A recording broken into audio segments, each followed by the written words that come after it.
Just realised I'm doing the exact same pose that Perry's doing on the screen over there right now. If you can see that, which you probably can't.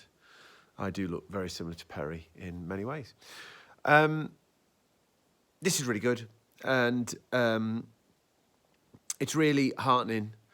I don't want to make too big. I'm making a big deal about it, but, you know, as I say, we're ticking off the episodes now until I've seen everything. That's very exciting. So it's nice to see something that's holding up.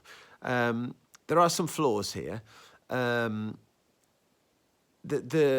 Lanzarote locations and the set locations and the volcano, undergroundy volcano bit and the city bit, they don't quite cohere, and when they're supposed to differ, they don't quite. Cohere?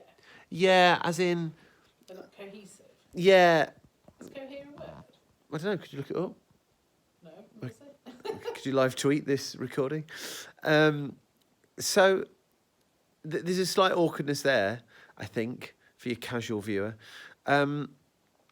I think that Perry has yet... I mean, she's shown two episodes, bless her, but she hasn't been given anything to do to cement herself. Although, to be fair, you know, her bolshiness against the Master is great.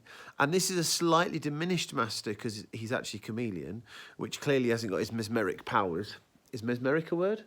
Yes, I definitely know that one. Just be careful with your... words. Yeah. His mesmeric powers. So...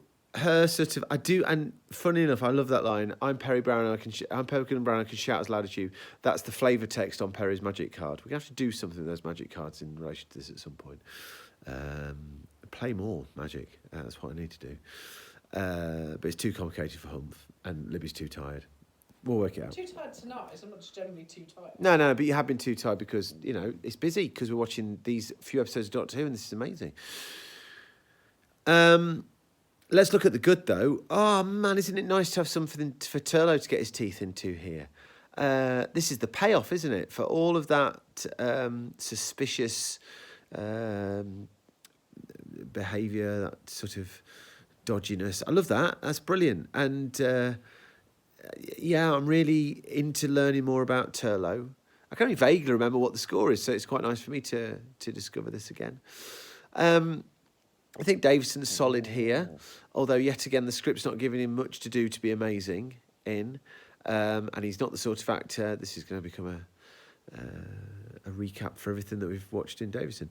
He's not the sort of actor to find angles in it to really, you know, stand out, especially when you've got Ainley back, who I think is doing a fine job playing two different versions of the Master here, and that's hanging together well. I have to say, considering... in terms of how they addressed and things like that, there's some characters within this group of Sarnites. So there's one guy who's trapped underground who seems to be the one who's the, you know, wannabe scientist who sort of sticks in the memory. And then, is it Malcolm? He's all right. And then, of course, the guy that didn't sing Where Do You Go to My Lovely, I think he's a fine actor. And I really actually think that he's really invested in this performance, and I really value that.